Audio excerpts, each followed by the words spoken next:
स्वरूपं सर्वधारं परं तत्रूपे नमामि नमामि नमामि नमामि। श्री सद्गुरु महाराज की जय। अव्यक्त रूप में परमाराध्य गुरुदेव के पावन युगल चरणों में बारंबार नमन। व्यक्त रूप में मंचस्थ पूज्य बाबा गण, वंदनीय समस्त साधु समाज, समस्त ग्रामवासियों, नगर निवासियों, आप समस्त सदात्माओं को नमन वंदन।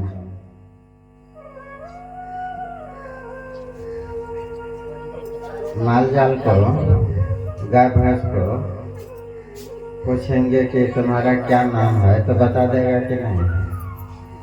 नहीं बताएगा, उसको ज्ञान नहीं है इस बात का। अच्छा, गाय भैंस को यह ज्ञान है, भैंस को यह ज्ञान है कि वो भैंस है, वो भी नहीं जानता है मैं कौन हूँ, क्या हूँ, कुछ नहीं जानता। तो पशु को ज्ञान नहीं है कि मैं क्या हूँ, कौन हूँ, न नाम का पता, न अपने जाति धर्म कुछ गुण कुछ भी पता नहीं, ज्ञान नहीं है। मनुष्य को पता है, मनुष्य को आप कौन है, जब पूछते हैं आप कौन है तो अपने शरीर का जो नाम है तो तुरंत बता देंगे, नहीं फलना अपना है। अच्छा, शरीर का नाम पता तो तुरंत बता देंगे। क्या आप वास्तव में शरीर हैं? कहते हैं मेरा शरीर है ना, कहते हैं ना ये मेरा शरीर है, ये मेरा हाथ है, मेरा पैर है, तो मेरा शरीर है। मगर मैं कौन? जो कहता है कि मेरा शरीर है, तो शरीर को मेरा कहने वाला कौन है? तो जो शरीर को मेरा कह रहा है कि यह शरीर मेरा है, उसको आप जानते हैं? थोड़ा सा शांति बनाए रखिए ना, कम देर का तो सत्संग है, कुछ ही देर का सत्संग है ना, तो थोड़ा सा शांति बनाए रखिए। आप सुनिए, देखिए अभी गुरु महाराज की महावाणी सुन रहे थे ना, नित्य प्रति सत्संग कर ले प्यारा, तेरा कार्य सरे सारा, सार कार्य को निर्णय करके धर चेतन धारा। सार कार्य क्या है, असली काम क्या है, इस बात का निर्णय करो ना। काहे के लिए सत्संग करो? तो असली काम जो है उसका निर्णय हो सके ना। पंचायती काहे के लिए करो? पंच सबको क्यों जमा करो? तो जो वास्तविक बात है उसका निर्णय हो सके ना, उचित बात का निर्णय हो सके, न्याय हो सके, इसलिए पंचायत करते हैं। तो हमारे जीवन में जो असली कार्य है, उस कार्य का जो सार कार्य है, उस कार्य का निर्णय हो सके, इसीलिए सत्संग करते हैं। तो सत्संग सुन करके उन बातों पर जब विचार करेंगे तो निर्णय लेने से पहले, डिसीजन लेने से पहले विचार करना होता है। विचार करके ना निर्णय लेते हैं, डिसीजन लेते हैं। आज जो बिना विचार किए लेता है, बिना विचारे जो करे सो पाछे पछता। तो पश्चाताप नहीं करना पड़े कि हाय धोखे में उम्र बीत गया, अब क्या करूं, अब तो बुढ़ापा आ गया, अब क्या करूं, अब तो शरीर स्थगित हो गया, अब क्या करूं, अब तो बिस्तर धर लिया, अब क्या करूं, अब तो मेरा अपना कमाया हुआ भी हमको हाथ नहीं आ रहा है, अब क्या करूं। अंतिम समय में यह पश्चाताप न हो, पछताना नहीं पड़े, इसलिए अभी समय रहते विचारिए, आप विचार करके निर्णय लीजिए, विचार करके निर्णय करिए। तो आप कौन है?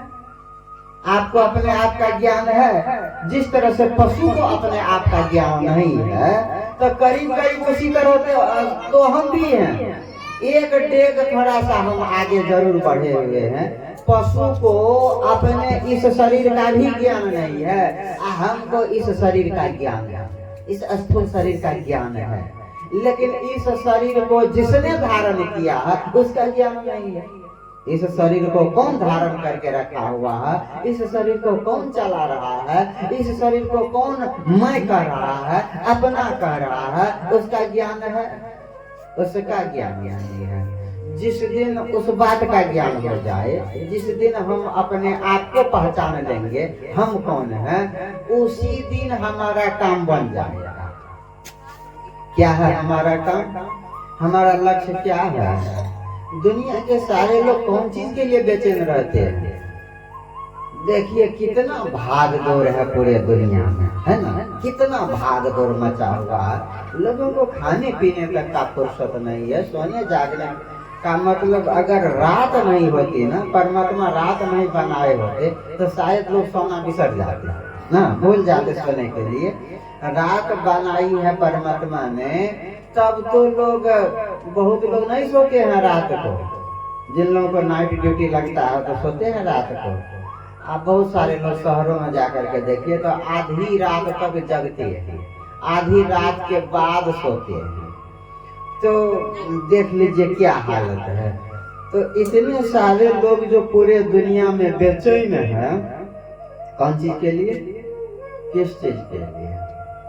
कहेंगे बहुत सारी इच्छाएं हैं लोगों के मन में, कोई धन चाहते हैं, कोई घर चाहते हैं, और भी तरह तरह की बात चाहते हैं, इसके लिए। लेकिन तरह तरह की चाहना किस लिए, किस लिए तरह तरह की चाहना? जिन चीजों से हमें यह लगता है कि इस चीज को प्राप्त कर लेंगे तो हम सुखी हो जाएंगे, उसी चीज के लिए हम प्रयास करते हैं।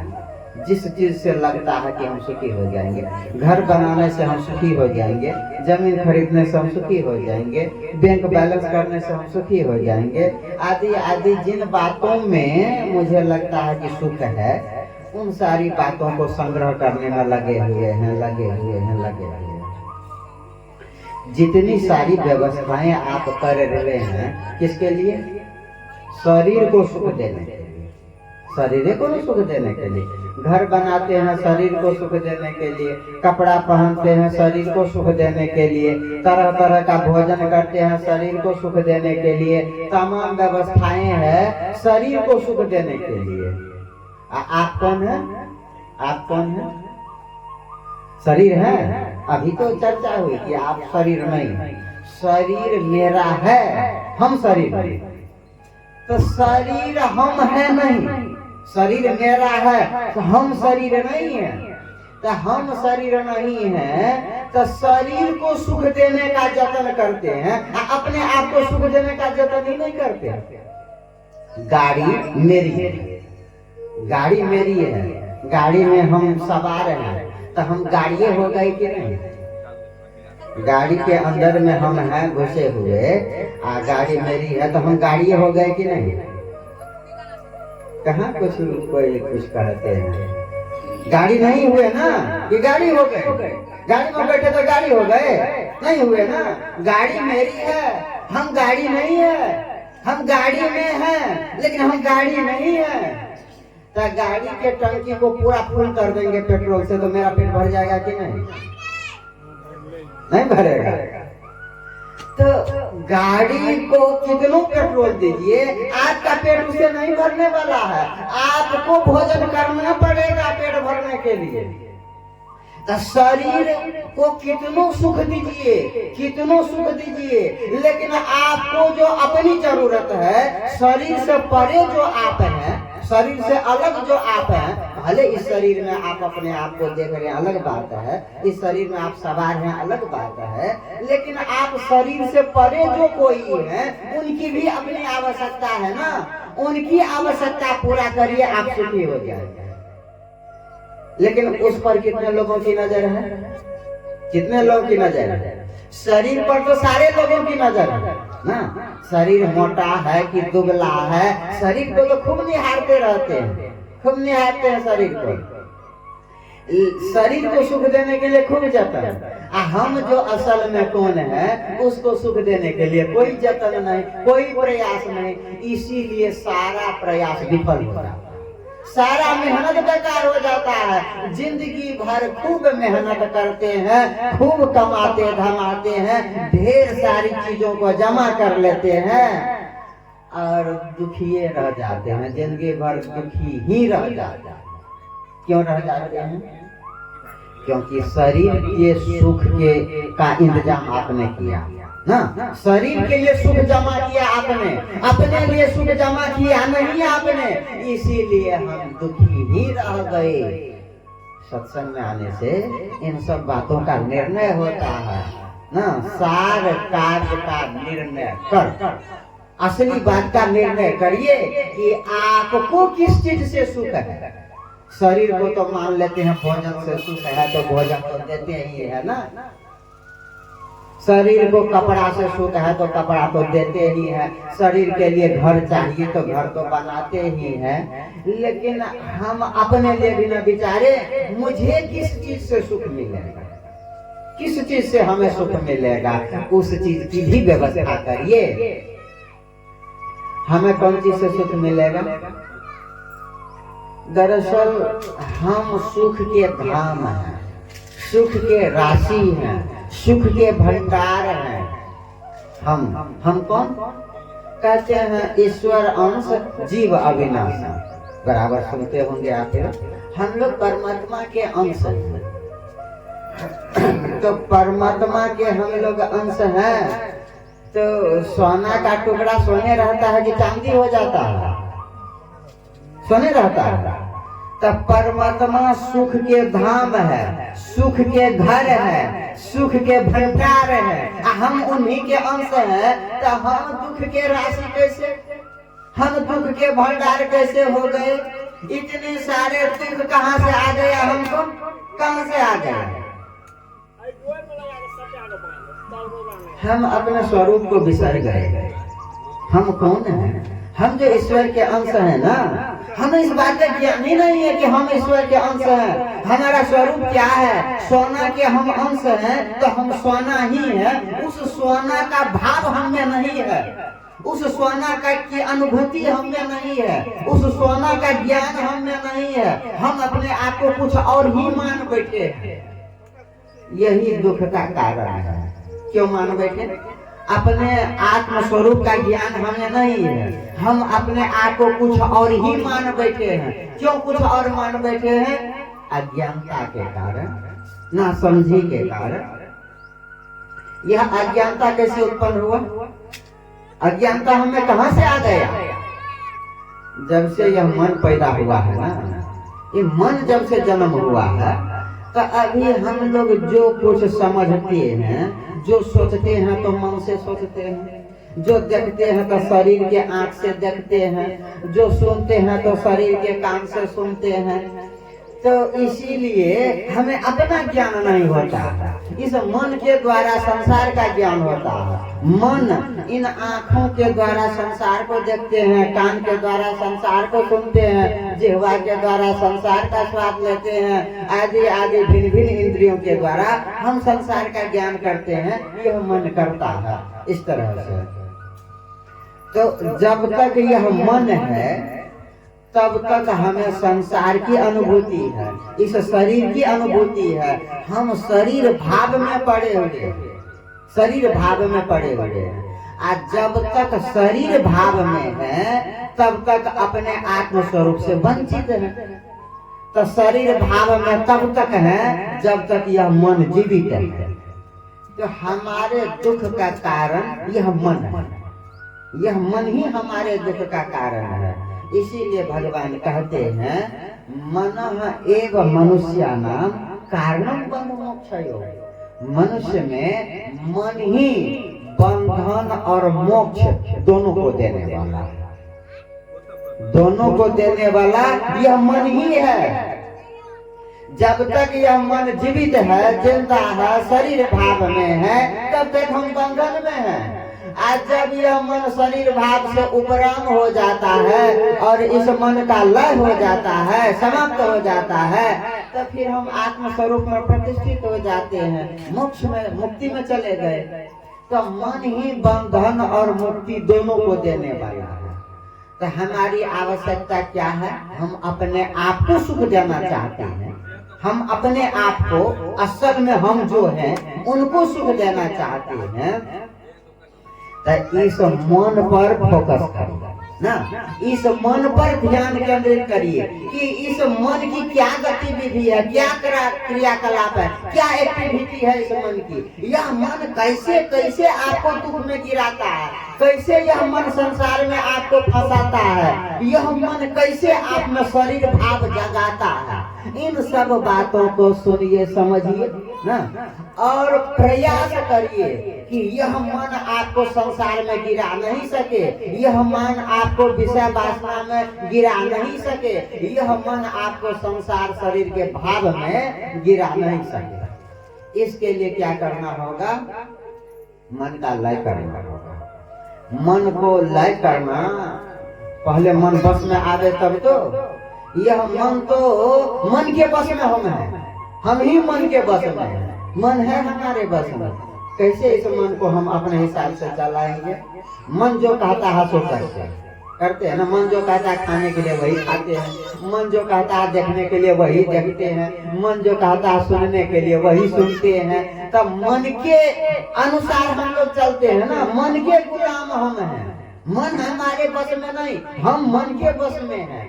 तो जब तक हम मन के बस में रहेंगे तब तक यह मन हमें संसार में गिराता रहेगा, विषय वासना में डुबाता रहेगा, अज्ञानता में फंसाता रहेगा, शरीर भाव में पड़े रहेंगे और बार बार आना और जाना, पुनरपि जननम पुनरपि मरणम ना, बार बार मरना, बार बार जीना, आवागमन के चक्र में पड़े रहना, यही दुख का असली कारण है। अगर आप सुख चाहते हैं, सभी दुखों से मुक्त होना चाहते हैं, तो सदगुरु महर्षि नहीं परमहंस जी महाराज कहते हैं, सार कार्य को निर्णय कर, असली कार्य का निर्णय करो। वो असली कार्य का जब निर्णय करोगे तो क्या होगा? तो गुरु महाराज कहते हैं, अगर तुम निर्णय करने में असमर्थ हो तो हम ही निर्णय करके बता देते हैं। क्या है वह असली कार्य? तब धर चेतन धारा, सार कार्य को निर्णय करके धर चेतन धारा, धर चेतन धारा पिंड के पारा ना, यह चेतन धार को जब धरता है कोई, तब पिंड के पारा, इस शरीर से परे चले जाता है। शरीर से परे जाना, शरीर भाव से ऊपर उठ जाना, शरीर से परे जाना, मन की गुलामी से ऊपर उठ जाना, इंद्रियों की गुलामी से ऊपर उठ जाना। मन और इंद्रियों की गुलामी से, मन और इंद्रियों की परवशता से, विवशता से जब ऊपर उठ गए, शरीर बंधन से ऊपर उठ गए, तो शरीर के दुख से भी ऊपर उठ गए। तो दुख से निकलना चाहते हैं, दुख से मुक्ति चाहते हैं, तो असली कार्य का निर्णय करिए। तो यह निर्णय कब करेंगे? 10-20 साल, 25-50 साल सत्संग सुनेंगे तब न निर्णय करेंगे, तुरंत तो नहीं करेंगे। जब उम्र अंतिम पर आएगा, जब समय बीत जाएगा तब न निर्णय करेंगे।